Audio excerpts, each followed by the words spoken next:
Un grand nombre, de plus en plus croissant.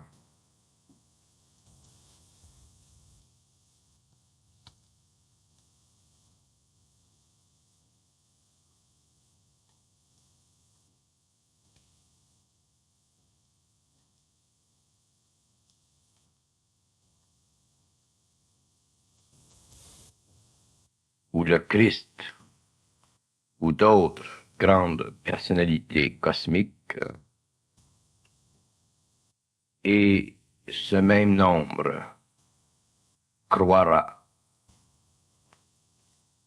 à la forme du mot qui leur sera imprimé. Vêtus de cette supériorité spirituelle, enveloppés de cette sécurité spirituelle,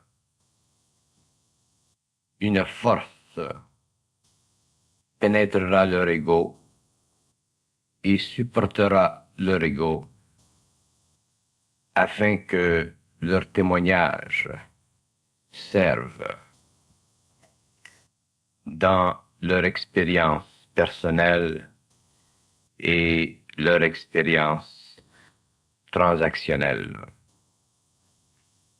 Se sentant en sécurité spirituelle, ces hommes ou ces femmes auront tendance à imposer l'autorité spirituelle de leur personnalité sur ceux qui sont en voie d'évolution dans leur entourage. Il est recommandable à ces gens de bien se garder du sentiment d'infaillibilité spirituelle qui s'est établi en eux, car un tel sentiment ne peut être totalement vécu chez l'homme que lorsqu'il a dépassé le doute personnel de sa spiritualité et que son orgueil spirituel a été totalement démoli. Si un homme est en contact vibratoire avec l'aspect pur et simple de telles personnalités universelles qui appartiennent déjà à la totalité de l'esprit universel, l'homme autour d'eux, l'homme qui évolue dans leur entourage, ne peut sentir aucune forme de spiritualité supérieure ou de supériorité spirituelle.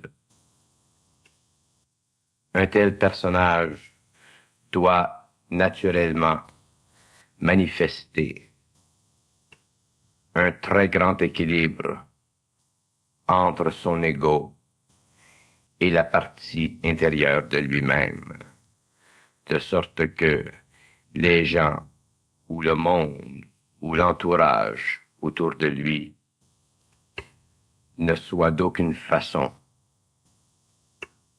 imposés une force spirituelle fondée sur le moindre orgueil et la moindre vanité.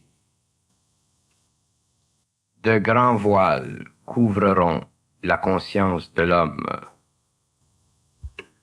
et de grandes révélations lui seront faites dans le cadre de sa psychologie spirituelle primitive. Et l'homme, à cause justement de sa psychologie primitive, sera facilement rendu proie à toute révélation dont le caractère spirituel bénéficiera l'ego ou la personnalité. Mais comme le plan est parfait, ces hommes serviront à l'évolution des autres, car l'arrogance sincère de leur spiritualité forcera les autres à se remettre en question, afin qu'eux-mêmes subissent en eux la destruction et le dépassement du doute personnel. Mais lorsque le travail sera terminé chez les autres, à leur insu, il commencera chez eux. Et ces mêmes personnes qui pendant longtemps ont cru être les vaisseaux d'or devront eux-mêmes passer et vivre le grand nettoyage spirituel afin qu'intervienne en eux la grande conscience pure du supramental, non spirituel dans sa forme, mais réellement spirituelle, c'est-à-dire harmonieuse dans sa manifestation. Les vaniteux et les orgueilleux, de par la nature même de leur esprit, ne peuvent voir ou réaliser qu'ils le sont. Mais ceux qui évoluent autour d'eux peuvent le sentir et le savoir et le réaliser. Et ce sont ces mêmes gens en évolution qui serviront de miroir afin que tombent les voiles qui auront servi à d'autres pour leur évolution, mais qui maintenant doivent tomber chez celui qui devait servir d'outil, d'instrument aux forces pénétrantes. Quel homme, quelle femme sur la terre aujourd'hui, dans les conditions psychologiques et spirituelles de l'évolution de cette planète, peut se permettre d'être sûr, sans être sûr d'être sûr, si cette même personne n'a pas été éprouvée dans la forme personnifiée de sa révélation. L'homme de demain comprendra que les formes, même si elles sont tissées du sacré, sont issues de la mémoire de l'homme et ne servent que l'homme jusqu'au jour où ce dernier n'est plus homme, mais homme par surcroît. Des milliers d'hommes et de femmes, dans le cadre de la préparation qui est en voie d'accroissement sur la terre, se verront révéler telle chose ou telle chose. Leur sentiment spirituel, renforcé par ces révélations, mais non équilibré et harmonisé par l'expérience, feront de ces personnes des outils pour la propagation d'une vibration spirituelle dont eux-mêmes, un jour, devront détruire la forme. S'ils veulent, doivent devenir libres de cette forme qui leur a déjà servi, mais dont ils ont été aussi l'esclave. De tous les coins du monde, les hommes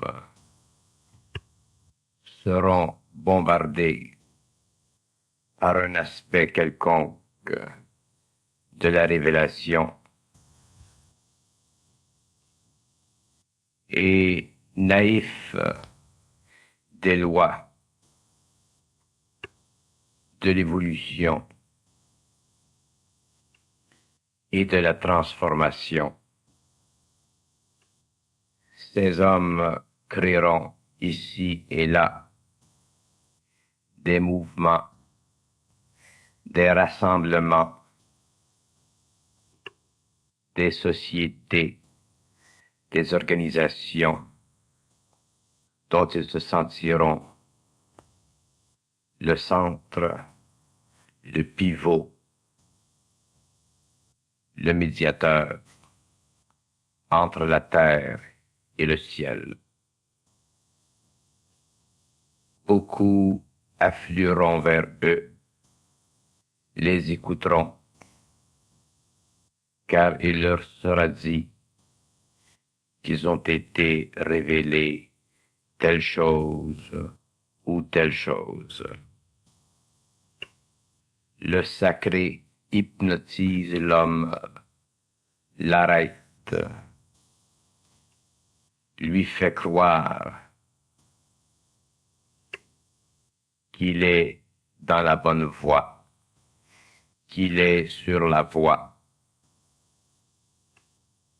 Seul le discernement total peut lui faire réaliser qu'il fait partie d'un tout et que son ego spirituel doit encore avancer vers la neutralité totale de ses sentiments envers lui-même et envers les autres. Ceux qui souffrent du mal de la révélation ou d'une forme sacrée quelconque de la révélation doivent un jour sortir de cette maladie afin de bien vivre leur état intérieur et d'en réaliser l'harmonisation totale avec leur extérieur. Ainsi qu'il est connu, l'homme ne peut être transformé que lentement et que par des moyens qu'il peut facilement évaluer selon sa psychologie sociale et sa psychologie religieuse ou spirituelle. C'est à cause de cette réalité psychologique chez l'homme que la révélation devient nécessaire pour allumer en lui le feu de sa grande spiritualité. Mais un jour, lorsqu'il doit faire face à tout ce qui transcende les mots et les formes spirituelles et les sentiments spirituels, il est forcé d'abattre son pavillon et d'entrer dans les rangs de la grande vie libérée des images faites à l'échelle de l'homme. l'initiation de la race humaine à la conscience totale ne peut être conditionnée ou évaluée à l'échelle de la pensée humaine, car justement cette échelle et les valeurs de cette échelle doivent être totalement dépassées, sinon détruites, afin que l'homme puisse s'avancer vers le corridor infini de la conscience universelle. Les supports psychologiques provenant du spirituel ou du sacré qui lui sont révélés ne sont que des piliers temporaires permettant à l'énergie de la conscience de pénétrer l'ego humain afin de l'harmoniser quelque peu avec une dimension future de son développement dont il devra un jour ou l'autre prendre conscience.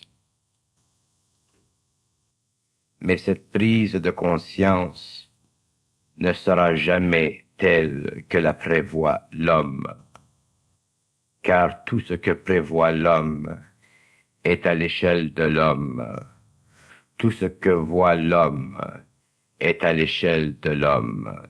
C'est pourquoi l'initiation de l'humanité, la préparation de l'humanité ne sera jamais prévisible tant sur le plan individuel que sur le plan collectif. Voilà pourquoi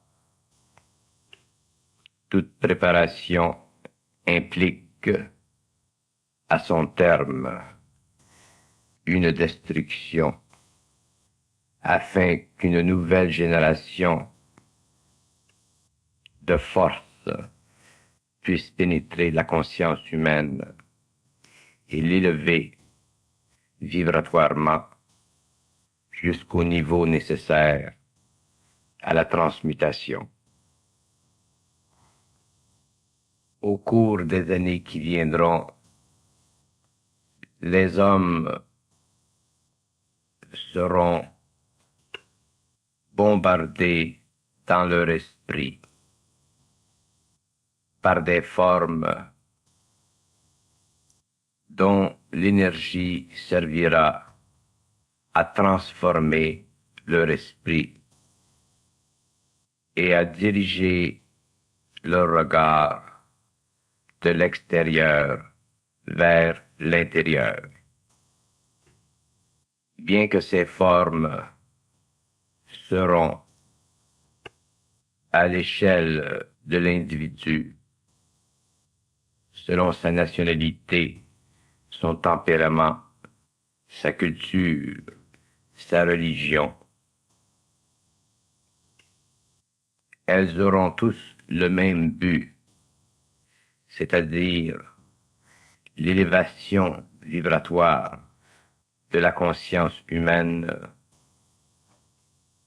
et l'actualisation dans le monde entier d'une plus grande conscience personnelle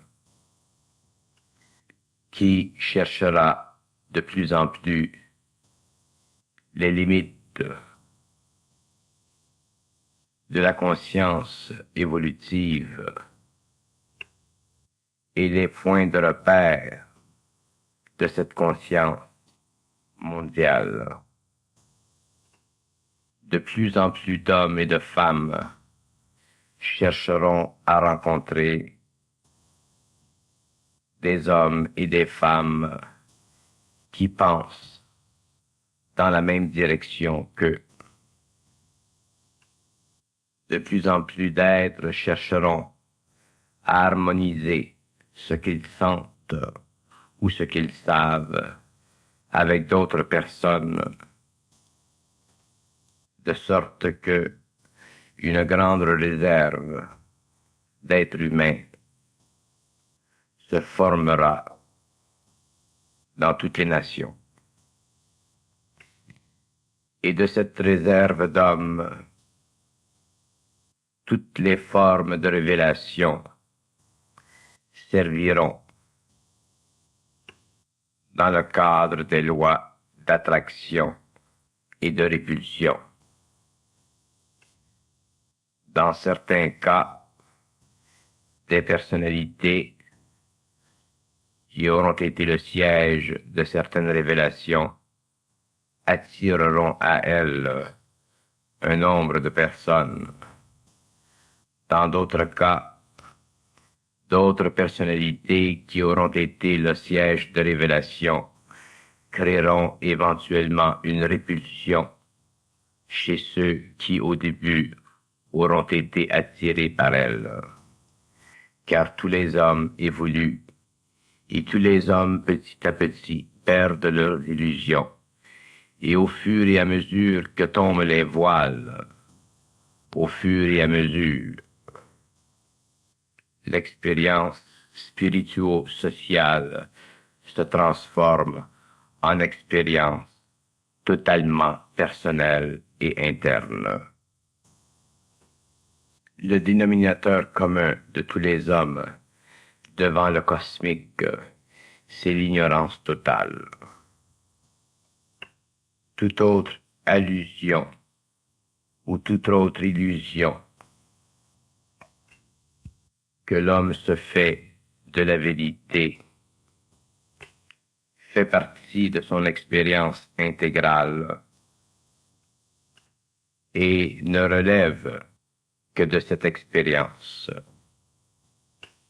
L'homme est assujetti à une telle déformation de la réalité à cause de ses sens et aussi à cause de la diminution du pouvoir de son esprit sur ses perceptions extrasensorielles, que toute valeur qu'il donne à la réalité n'est qu'un reflet primitif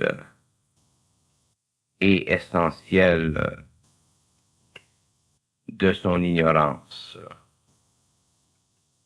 Et sa plus grande marge d'erreur réside dans le pouvoir de son esprit de croire en son esprit. Ce cercle vicieux ne peut être rompu que par la souffrance qui détruit la forme lorsque l'ego a suffisamment développé de force réelle, c'est-à-dire lorsqu'il a suffisamment confondu les illusions de son propre esprit. Tant que l'ego n'a pas confondu les illusions de son propre esprit, il est impuissant devant son propre esprit. Et cette impuissance demeure avec lui jusqu'au jour où il sent, où il sait, où le discernement fait partie intégrale de lui et où le doute ne peut plus pénétrer dans les régions calmes de son mental. L'homme doit comprendre que toute révélation, toute expression par les mots du sacré spirituel en lui est à la fois une forme de pénétration d'énergie nouvelle et à la fois une force qui retarde la compréhension parfaite de ces énergies. La dualité de l'esprit humain cherchera automatiquement à former dans l'esprit de l'homme un pôle positif en relation avec cette révélation. Mais l'esprit humain possède aussi un pôle négatif. Et c'est ce dernier qui devra éventuellement entrer en jeu, afin que le pôle négatif et positif, que la dualité de l'esprit soit détruite pour permettre que règne en lui la neutralité totale, la synthèse, le vide, le savoir, où toute forme est impuissante sur l'esprit, car l'esprit, à ce moment, crée lui-même la forme, puisqu'il est totalement libre d'elle, et qu'il évolue et qu'il évoluera en dehors d'elle, afin de propager dans l'avenir des formes nouvelles, c'est-à-dire afin de permettre que l'homme sache de nouvelles choses non fondées sur l'esprit des choses anciennes. Ainsi, quelle que soit la nature, la hauteur spirituelle de toute révélation du sacré, la forme est toujours la manifestation primitive de la réalité qui soutient une telle révélation. Et l'ego spiritualisé doit se méfier de cette forme s'il veut en dépasser les limites et augmenter sa résonance à la conscience pure. Tout homme qui connaît ces choses et les applique, les vérifie par lui-même, découvrira leur réalité et aussi la réalisation lui viendra que toute fondation dans la réalité nécessite la destruction de toute fondation spirituelle et imagée.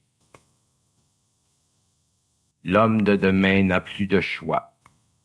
Il doit aller totalement vers le vide, c'est-à-dire l'infinité, ou continuer son expérience dans la direction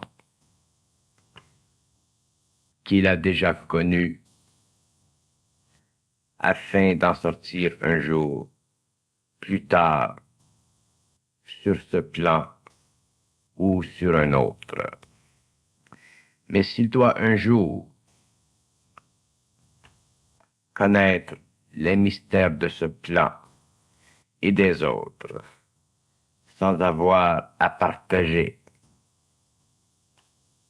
avec les hommes les illusions de son esprit planétaire, il devra vivre à la limite de son esprit, c'est-à-dire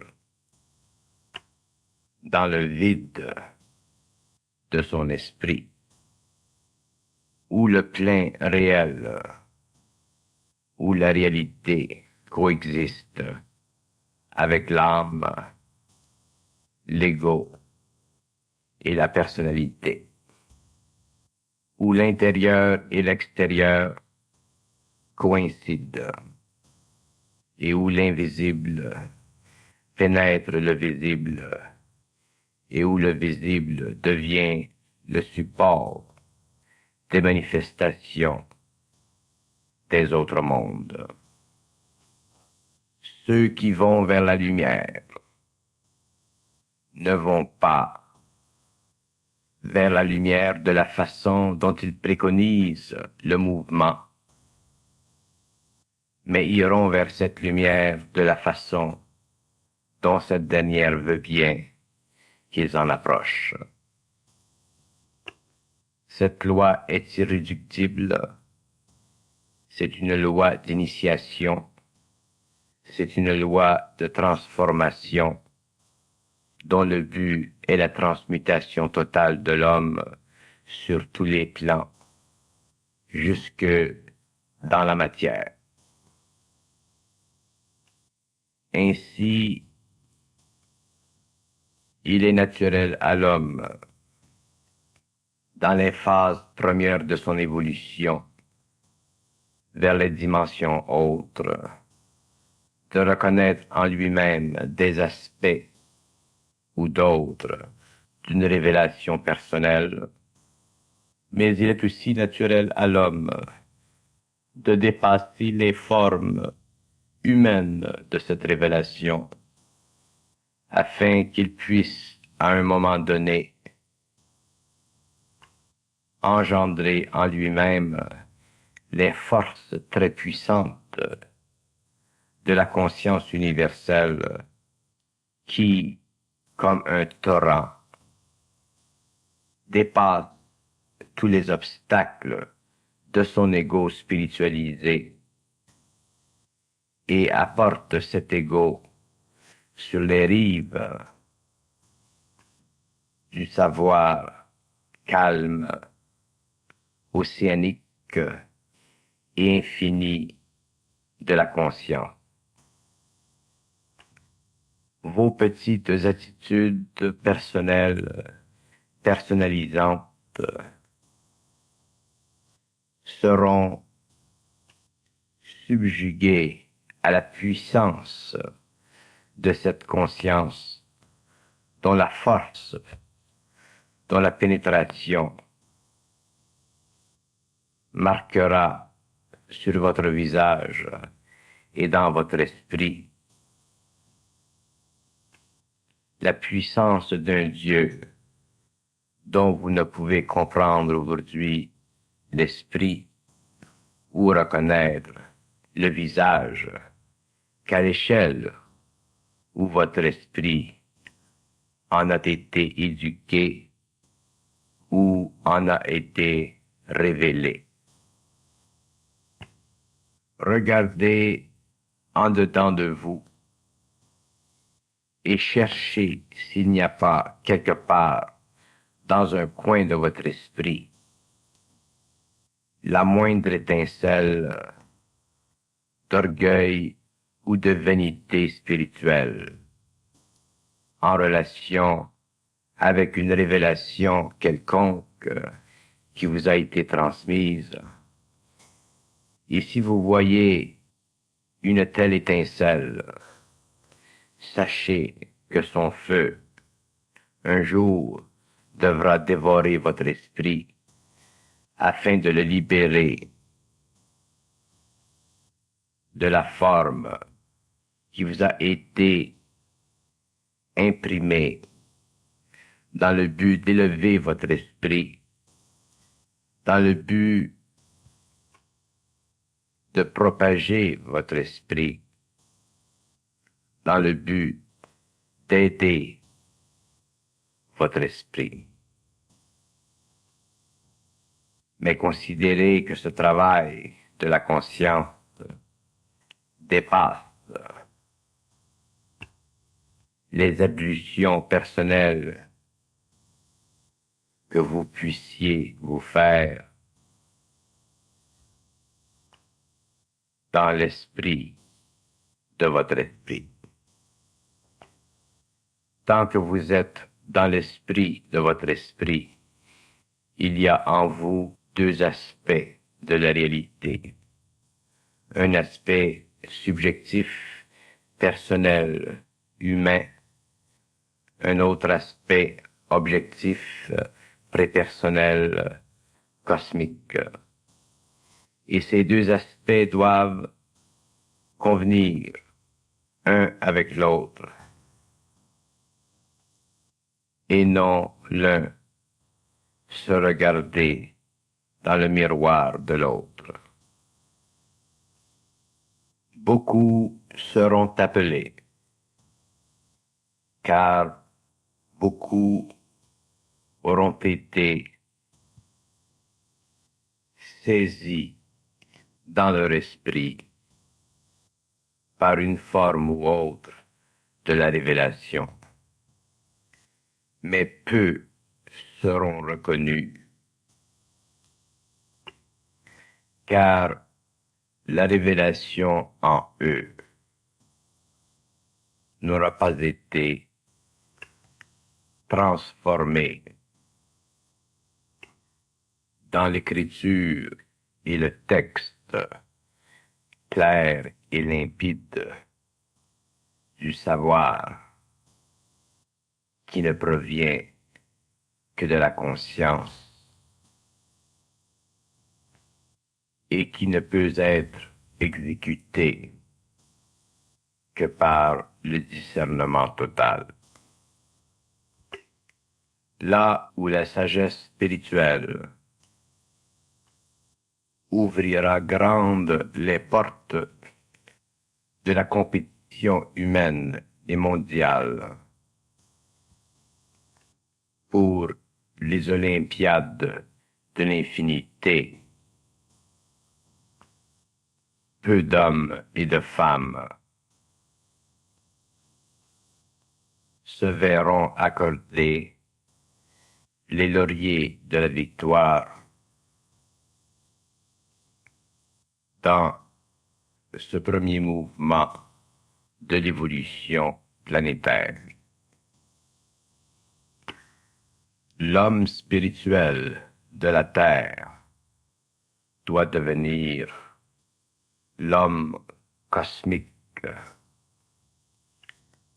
Et la différence entre les deux est énorme, car chez l'un, l'esprit de l'homme domine, tandis que chez l'autre, l'esprit de la Trinité dans l'homme domine. Et je parle ici de la Trinité des forces de la lumière. L'esprit de la Trinité et l'esprit de l'homme sont deux esprits différents. Alors que l'esprit de l'homme fait partie de l'esprit de la Trinité négative, de par sa condition planétaire, de par son lien à la forme, l'esprit de l'homme fait partie de la Trinité positive lorsqu'il a totalement assujetti son esprit aux lois de cette Trinité. Et les lois de la Trinité et de la lumière sont simples. La première loi est celle qui demande que l'homme sache, sans interposer sa croyance. La deuxième, que l'homme sache, sans croire qu'il sait. La troisième, que l'homme comprenne sans savoir pourquoi il sait. Toute interférence avec cette loi de la Trinité de la lumière force l'esprit de l'homme à croire qu'il sait, à établir qu'il sait, et à vouloir bénéficier de l'approbation des autres. Les nuances subtiles entre les lois de ces deux trinités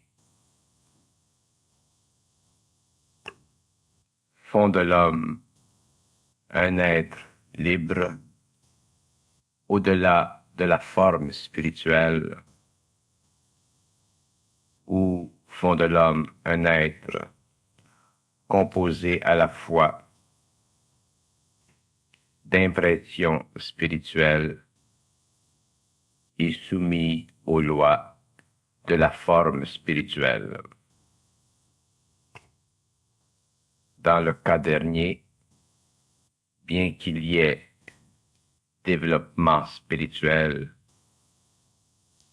il ne peut y avoir de discernement, car la forme spirituelle est encore trop puissante pour permettre que l'esprit humain s'allie totalement à des principes qui sont à la fois extérieurs et intérieurs à lui-même. Ainsi, reconnaissez en vous-même que toute forme quelconque de révélation n'est qu'une étape dans votre évolution. Et sachez qu'à un moment donné de votre vie, si vous devez vivre la transmutation totale, vous aurez à dépasser la valeur de cette révélation que vous attachez à votre personnalité afin de la sécuriser et de lui donner une couleur spirituelle particulière. La mise en garde faite ici ne s'applique pas à tous, c'est-à-dire qu'elle ne s'applique pas à tous ceux qui sont en voie d'évolution, mais elle s'applique à tous ceux à qui une grande et importante révélation a été faite afin de soulever en eux certaines forces spirituelles qui, dans le cadre de l'évolution personnelle et sociale, jouent un jeu prépondérant et un jeu qui dépasse l'entendement personnel de l'ego récepteur. Plus il vous est probable d'influence dans un milieu social donné, plus il vous est probable d'être récepteur d'une forme ou autre de révélation. Lorsque le travail fait en relation avec l'exploitation de la valeur de la révélation aura été terminé, viendra le jour où vous-même, personnellement, devrez défricher totalement le terrain hautement spiritualisé par la forme de cette révélation, afin que vous puissiez, à un moment donné, vous-même cesser d'être esclave de la forme pour poursuivre votre évolution vers le discernement total.